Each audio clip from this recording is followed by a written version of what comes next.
You wouldn't expect boxing to be a lifeline for people battling a debilitating neurological disease. Yet, for people living with Parkinson's, the sweet science is proving to be a powerful tool. We know that exercise is a very helpful treatment for people with Parkinson's. It's actually one of or the only treatment that we know can potentially slow down progression of disease for Parkinson's disease, whereas the medications don't really slow down progression of disease. I visited Hit Fit San Francisco for a boxing class. This is not your typical class. The students don't go on the ring. However, they have one thing in common. They're fighting Parkinson's disease. Veronica Garcia-Hayes was diagnosed 15 years ago at age of 39. At that time, she was pregnant and decided to focus on being a mom. After 5 years, she noticed something wasn't right.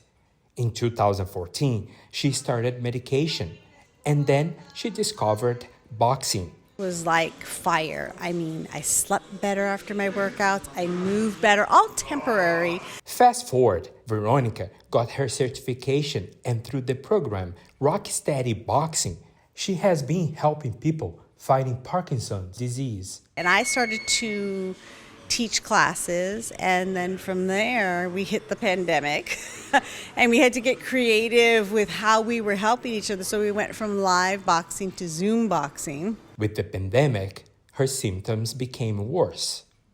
To the point that I was actually losing control of my left side of my body. So walking became very difficult. She decided to have deep brain stimulation surgery. On the left of your screen is Veronica walking before her surgery. On the right, after she had the procedure. You are walking perfectly. Like there's nothing, I cannot see anything wrong. Look at my hands. Look at my hands. Not shaking. That's incredible. Yeah.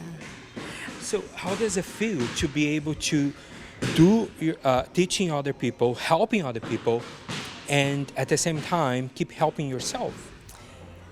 It's a hard balance.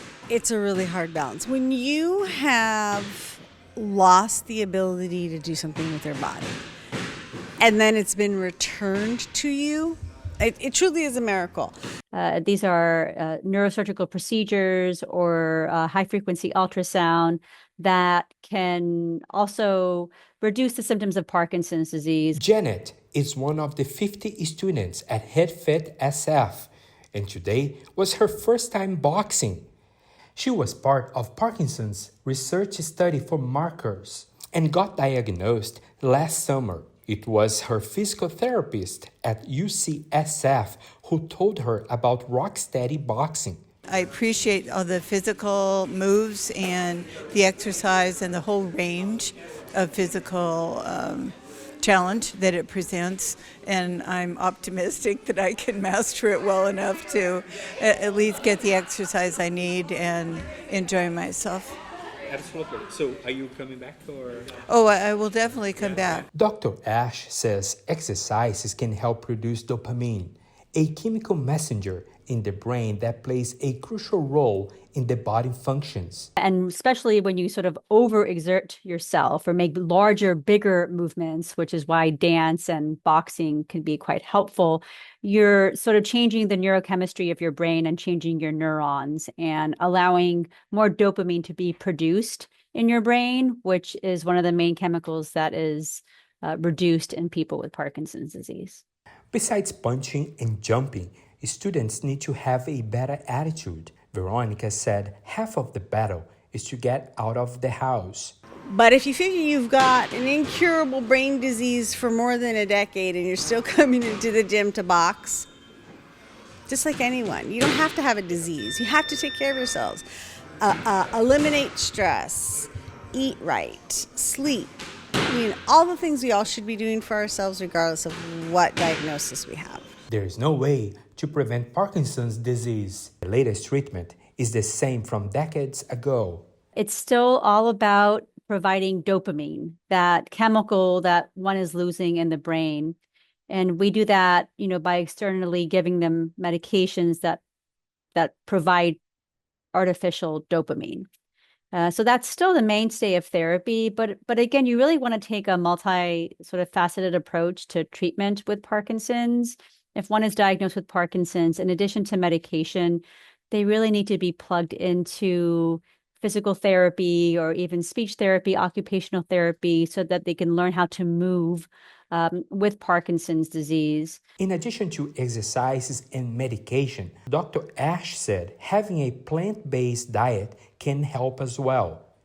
Some people believe medical marijuana can help with Parkinson's disease, but there's no clinical trial yet. It can be helpful for sleep. It can be helpful if people are having reduced appetite.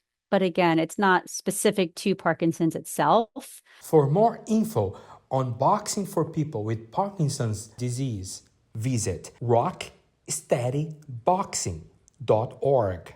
If you don't have financial help, you still can enroll for classes.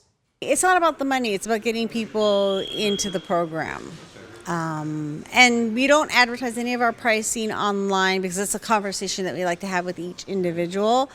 And we even have boxers here that can afford to pay more to sponsor someone that can't afford it. We know that if one exercises, it might slow down the progression of the disease, or potentially delay the onset of the disease.